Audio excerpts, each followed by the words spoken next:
Bonjour chers frères et sœurs, nous allons poursuivre les vidéos sur les relations, les rapports entre Africains et Européens.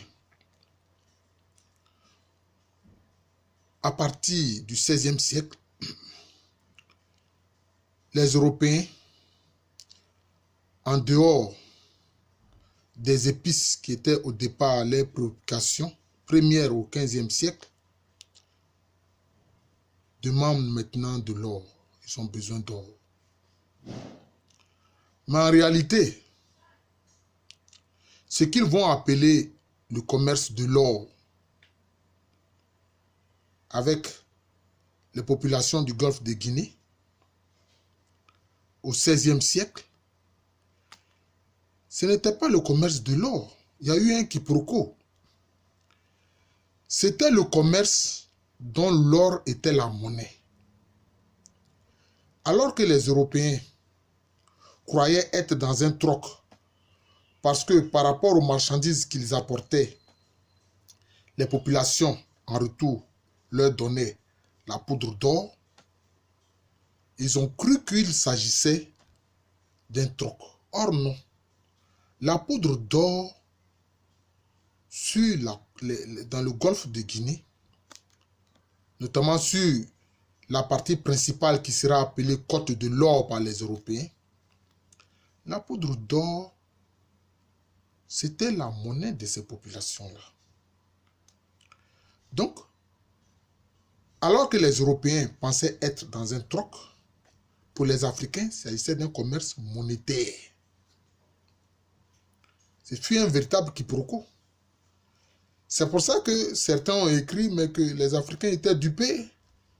Quand la pacotille donnait de l'or, mais j'ai expliqué que la valeur d'une marchandise ne vaut qu'aux yeux de celui qui l'acquiert.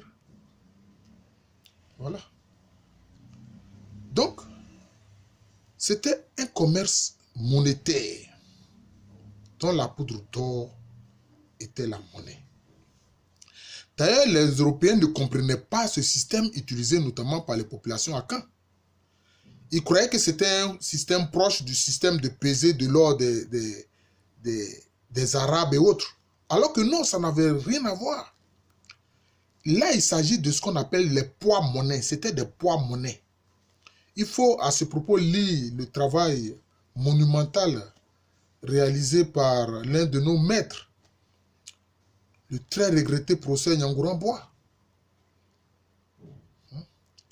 C'était des poids-monnaies, c'est-à-dire qu'une fois qu'on sort une figurine, cette figurine correspond déjà à une quantité de poudre d'or, une quantité précise de poudre d'or. C'était comme ça. Donc c'était des poids-monnaies. À une figurine correspond une quantité précise de poudre d'or. Les Européens n'y comprenaient rien. Donc ils étaient obligés de recruter des Africains comme employés pour servir d'interface dans ce commerce. C'est pour ça que ceux qui disent que les Africains étaient dupés, ils ne comprenaient rien.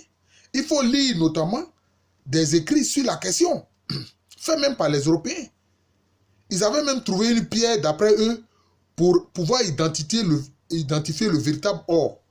Parce que parmi les marchands africains, il y avait quelques-uns qui étaient malhonnêtes et qui prenaient simplement d'autres métaux enduits d'or, de feuilles d'or, pour duper les Européens.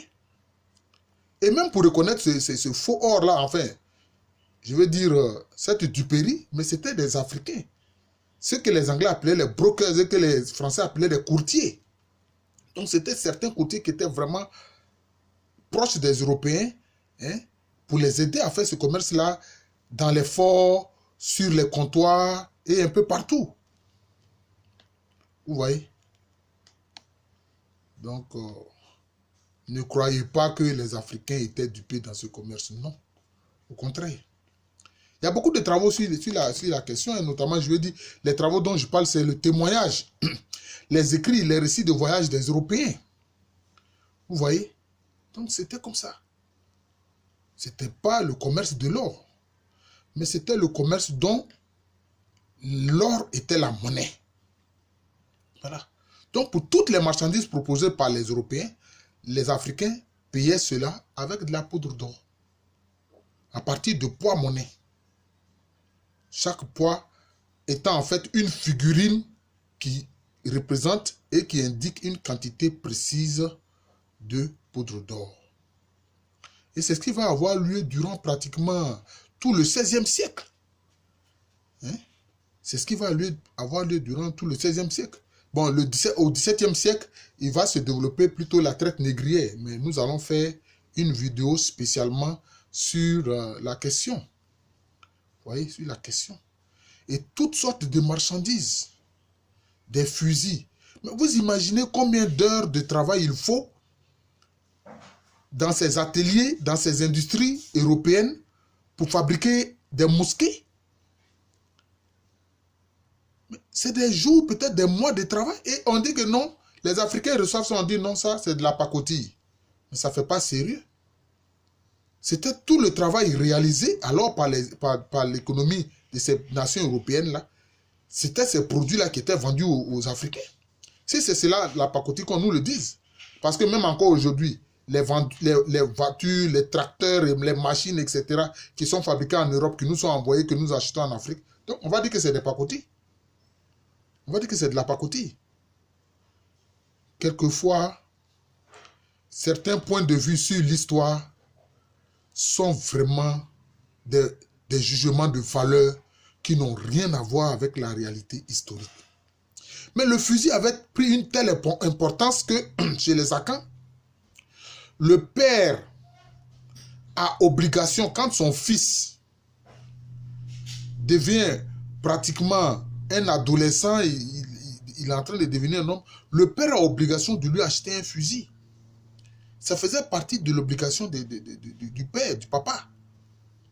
C'est pour ça que chez les Akans, quand un homme n'a pas de fusil, vous savez comment on l'appelle? Il y a un qualificatif qu'on utilise pour qualifier l'homme qui n'a pas de fusil.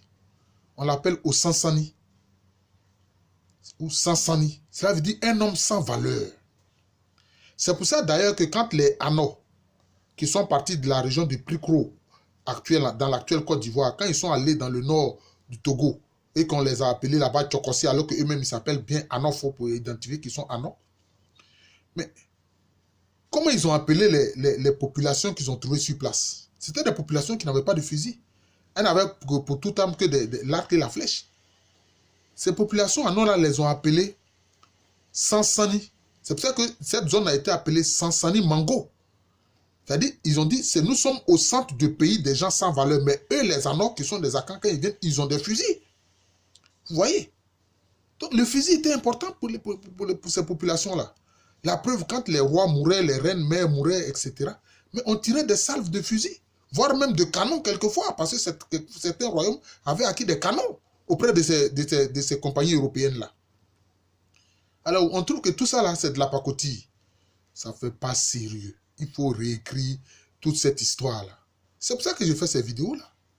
Pour que les Africains comprennent que ce qui nous est envoyé à travers ces manuels, je n'ai pas envie d'utiliser un mot choquant, mais c'est des manuels qui ne valent rien du tout, qu'on utilise encore dans certaines écoles africaines, et qui ne correspondent pas à la réalité historique. Vous voyez? Les Ashanti, ils avaient, à Apremso, ils avaient des canons qu'ils avaient disposés là-bas. Les rois de Dankira, ils avaient des canons. Vous voyez?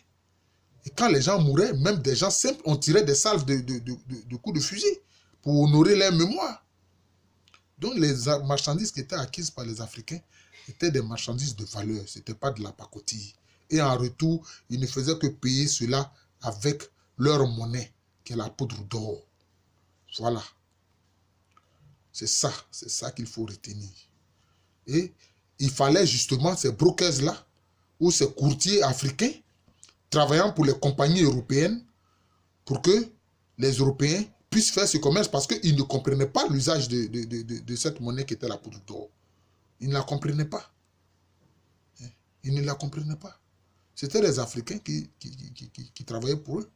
En plus, ces Européens-là utilisaient des interprètes. Il fallait payer ces interprètes. Donc, il y avait toutes sortes de personnes qui vivaient de ce commerce. Je vous ai parlé notamment des gens qui faisaient l'aconnage. Hein? Les femmes. Notamment, on a vu les femmes de la région de Sekondi, Takoradi, les femmes en terre qui se sont enrichies en faisant de l'aconnage. En vendant de l'eau potable, la nourriture, les vivres et tout ça aux Européens. Vous voyez? Et les forts et les comptoirs sur lesquels ces Européens-là étaient installés, ils payaient des droits aux chefs et aux rois de ces zones-là. Donc les Africains tiraient un bénéfice tout à fait important de ce commerce. D'où vient-il qu'on dit qu'ils n'ont que de la pacotille et qu'ils n'ont pas bénéficié de ce commerce-là? C'est faux. C'est une histoire racontée par des petits racistes. C'est pas vrai. Les Africains ont tiré un bénéfice important. Si bien que pour eux, je vous ai dit que, notamment chez les Akans, un homme véritable, c'est quelqu'un qui a un fusil. S'il n'a pas de fusil, on l'appelle Sansani ou bien au Sansani. C'est-à-dire un homme sans valeur. Vous voyez? C'est cela. Je voudrais m'arrêter là. Donc nous avons abordé cette partie qui concerne un peu ce que les Européens ont appelé le commerce de l'or, alors que c'était le commerce dont la poudre d'or était la monnaie.